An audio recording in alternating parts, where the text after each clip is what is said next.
14 फरवरी 2019 कश्मीर की सर्द दोपहर। सड़क पर चल रहा था भारतीय जवानों का लंबा काफिला। सब कुछ सामान्य लग रहा था, लेकिन कुछ ही सेकंड बाद एक ऐसा धमाका हुआ जिसने पूरे देश की सांसें रोक दी। पुलवामा अटैक, एक आत्मघाती हमलावर ने विस्फोटकों से भरी गाड़ी को सीआरपीएफ के काफिले से टकरा दिया। धमाका इतना शक्तिशाली था कि सड़क पर खड़े पेड़ तक हिल गए और कुछ ही पलों में 40 से ज्यादा भारतीय जवान शहीद हो गए।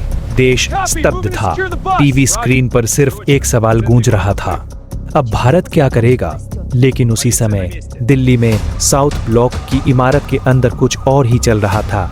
प्रधानमंत्री नरेंद्र मोदी को तुरंत सुरक्षा एजेंसियों की रिपोर्ट दी गई। कमरे में मौजूद थे भारत के राष्ट्रीय सुरक्षा सलाहकार अजित डोभाल। कमरा शांत था, लेकिन मेज पर रखी फाइलों में लिखी जानकारी बहुत खतरनाक थी। इंटेलिजेंस एजेंसियों ने साफ बताया, हमले के पीछे पाकिस्तान में बैठे आतंकी संगठन का हाथ है और अगर तुरंत जवाब नहीं दिया गया तो यह सिर्फ शुरुआत हो सकती है। उस रात दिल्ली में एक के बाद एक इमरजेंसी मीटिंग्स होने लगी। सेना, वायुसेना और खुफिया एजेंसियों के प्रमुख बुलाए गए। लेकिन असली सवाल ये था, क्या भारत सिर्फ कूटनीतिक विरोध करेगा या इस बार कुछ ऐसा होगा जो इतिहास बदल देगा? क्योंकि यह पहली बार था जब भारत के सामने सिर्फ आतंकवाद नहीं, बल्कि एक और बड़ा खतरा भी था। पाकिस्तान, एक ऐसा देश जिसके पास परमाणु हथियार भी थे। अगर जवाब बहुत बड़ा हुआ तो क्या ये टकराव दो परमाणु ताकतों को आमने सामने ला सकता था? दिल्ली में बैठी सुरक्षा टीम के सामने यही सबसे बड़ा डर था।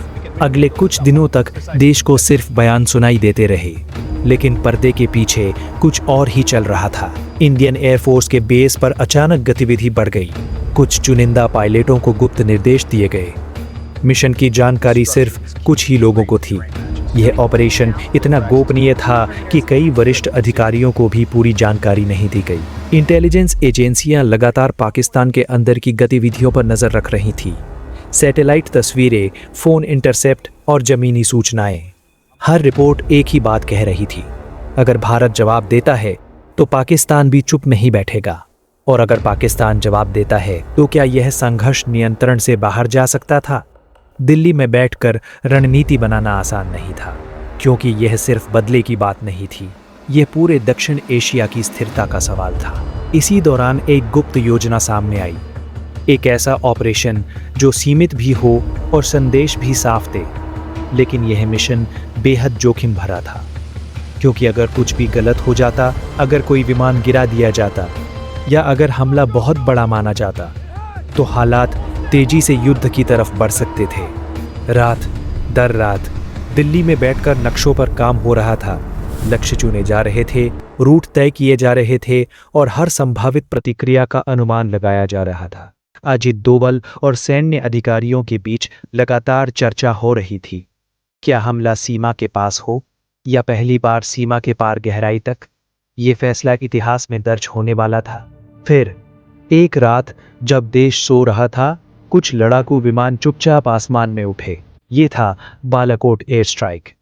भारत ने पहली बार नियंत्रण रेखा पार करके पाकिस्तान के अंदर आतंकी ठिकानों को निशाना बनाया। यह एक संदेश था कि अब नियम बदल चुके हैं, लेकिन असली तनाव अभी शुरू हुआ था। अगले ही दिन पाकिस्तान ने जवाब दिया।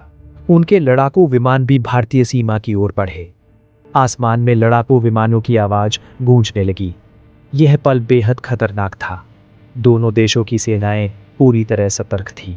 मिसाइल सिस्टम तैयार थे और दुनिया की निगाहें दक्षिण एशिया पर टिक गई थी। कई अंतर्राष्ट्रीय विशेषज्ञों ने चेतावनी दी, अगर हालात और बिगड़े तो ये टकराव परमाणु संकट तक पहुंच सकता है। दिल्ली में एक बार फिर मीटिंग्स शुरू हुई। अब सवाल सिर्फ जवाब देने का नहीं था, बल्कि स्थिति को नियंत्रित रखने का भी था, क्योंकि युद्ध शुरू करना आसान होता है, लेकिन उसे रोकना बहुत मुश्किल। इन तनाव भरे दिनों में हर फैसला बहुत सोच समझ कर लिया गया। कूटनीति भी चली, सैन्य तैयारी भी। दुनिया भर के देश स्थिति को शांत करने की कोशिश कर रहे थे, लेकिन उन दिनों कुछ ही लोग जानते थे कि दक्षिण एशिया कितने खतरनाक मोड़ पर खड़ा था। एक गलत फैसला, एक गलत संकेत या एक गलत अनुमान इतिहास को पूरी तरह बदल सकता था। धीरे धीरे हालात शांत होने लगे, तनाव कम हुआ, लेकिन उस घटना ने एक बात साफ, आधुनिक दुनिया में युद्ध सिर्फ बंदूक और मिसाइल से नहीं लड़ा जाता। यह रणनीति, संयम और सही समय पर लिए गए फैसलों का खेल होता है। और फरवरी 2019 के वे दिन दुनिया को यह याद दिलाने के लिए काफ़ी थे कि कभी कभी इतिहास की दिशा कुछ बंद कमरों में होने वाली गुप्त बैठकों से तय होती है। क्योंकि जब राष्ट्रों का भविष्य दांव पर हो तो सबसे खतरनाक लड़ाइयाँ अक्सर युद्ध के मैदान में नहीं बल्कि फैसले लेने वाली मेजों पर लड़ी जाती है। लेकिन कहानी यहीं ख़त्म नहीं होती। फरवरी 2019 के उन दिनों में पूरे दक्षिण एशिया में एक अजीब सा तनाव फैल चुका था। सीमा पर सैनिकों की गतिविधि बढ़ रही थी। एयरबेस पर विमानों को लगातार तैयार रखा जा रहा था और खुफिया एजेंसियां हर छोटी बड़ी हलचल पर नजर रख रही थी। दिल्ली में प्रधानमंत्री नरेंद्र मोदी के दफ्तर में एक और अहम बैठक चल रही थी। टेबल पर नक्शे फैले थे, स्क्रीन पर सैटेलाइट तस्वीरें थीं और हर रिपोर्ट एक ही सवाल उठा रही थी, क्या यह संकट यही थमेगा या ये किसी और बड़े टकराव की शुरुआत है? राष्ट्रीय सुरक्षा सलाहकार अजित डोभाल लगातार अलग अलग एजेंसियों से इनपुट ले रहे थे। रिपोर्ट्स बता रही थी कि पाकिस्तान की सेना भी हाई अलर्ट पर है और सीमा के पास उनके एयरबेस पर भी असामान्य गतिविधि देखी जा रही है। इतिहास गवाह है, कई बार युद्ध अचानक नहीं होते, वे धीरे धीरे बढ़ते तनाव से पैदा होते हैं। 1962, 1965, 1971 और 1999 का कारगिल वॉर। हर बार शुरुआत किसी छोटे टकराव से हुई थी, लेकिन कुछ ही दिनों में वो बड़े युद्ध में बदल गया। और अब 2019 में विशेषज्ञों को डर था कि कहीं इतिहास खुद को दोहरा ना दे। उधर अंतर्राष्ट्रीय स्तर पर भी हलचल शुरू हो चुकी थी। दुनिया के कई बड़े देश लगातार दोनों देशों से संयम बरतने की अपील कर रहे थे, क्योंकि भारत और पाकिस्तान सिर्फ पड़ोसी देश नहीं हैं, वे दोनों परमाणु ताकतें भी है। अगर ये संघर्ष नियंत्रण से बाहर चला जाता तो इसके असर सिर्फ दक्षिण एशिया तक सीमित नहीं रहते। लेकिन असली चुनौती थी भावनाओं और रणनीति के बीच संतुलन बनाना। पूरे भारत में गुस्सा था, लोग अपने शहीद जवानों के लिए न्याय चाहते थे, लेकिन दिल्ली के निर्णय कक्ष में बैठी टीम जानती थी कभी कभी सबसे मजबूत फैसला संयम का होता है। इसी दौरान खुफिया एजेंसियों ने एक आतंकी संगठन फिर से किसी बड़ी घटना की योजना बना सकते हैं। अगर ऐसा हुआ तो हालात और ज्यादा विस्फोटक हो सकते थे। इसलिए सिर्फ सैन्य जवाब ही नहीं बल्कि अंदरूनी सुरक्षा को भी मजबूत किया गया। सीमा पर निगरानी बढ़ाई गई, कश्मीर में ऑपरेशंस तेज किए गए और आतंकियों के नेटवर्क पर लगातार कार्रवाई होने लगी। इन सब के बीच एक और चीज साफ दिखाई दे रही थी। 2019 का ये संकट भारत की सुरक्षा रणनीति में एक नए दौर की शुरुआत कर रहा था। पहले अक्सर जवाब सीमाओं के भीतर ही दिया जाता था, लेकिन अब रणनीति बदल रही थी। यह संदेश साफ था, अगर हमला होगा तो जवाब भी आएगा और शायद वहां तक पहुंचेगा जहां से खतरा पैदा हुआ है।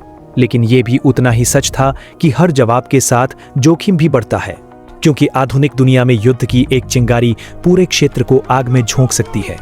फरवरी 2019 के वे दिन दक्षिण एशिया के इतिहास में हमेशा याद रखे जाएंगे। एक ऐसा समय जब कुछ फैसले, कुछ मिशन और कुछ गुप्त बैठकों ने पूरे क्षेत्र को एक खतरनाक मोड़ से वापस मोड़ दिया। आज जब हम पीछे मुड़कर देखते हैं तो समझ आता है कि उस समय हर मिनट कितना महत्वपूर्ण था, क्योंकि कभी कभी इतिहास की दिशा तोपों की आवाज से नहीं बल्कि शांत कमरों में लिए गए साहसी फैसलों से तय होती है।